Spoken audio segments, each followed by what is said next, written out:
সপোন, তোৰ নামটো যেন মোৰ বাবে মাত্ৰ এটা শব্দ নহয়, ই যেন মোৰ বাবে এক আবেগ।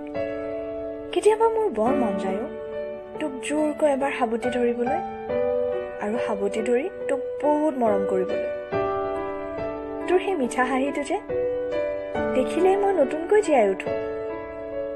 তই জাননে, মই মোৰ মনৰ মাজত সৰুকৈ এটি মৰমৰ পজা সাজিছোঁ আৰু তাত কাক ৰাখিছোঁ জান?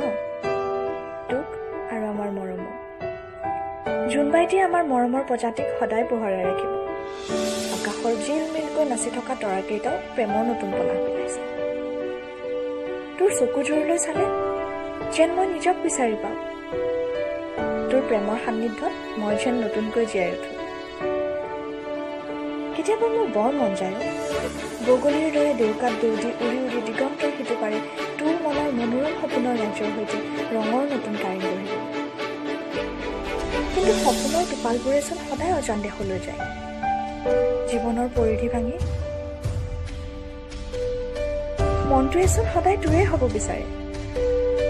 তোৰ প্ৰতিটো উশাহৰ মাজত মই ৰুদ্ধ হৈ উঠো। মোৰ মন সৰগত ফুলি উঠা এপাহ ফুল তই, সেই ফুলৰ সুগন্ধত মই জীপাল হৈ উঠো। তই যেন মোৰ মন আকাশত উৰি ফুৰা এজাক মলয়া বতাহ। তই লিখা একোখন চিঠি মোৰ বাবে কেৱল মাত্ৰ কাগজত লিখা কেইটামান শব্দ নহয়, ই যেন মোৰ বুকুৰ কোণত সূৰ্যৰ হেঙুলী আখৰেৰে লিখা প্ৰেমৰ কবিতা।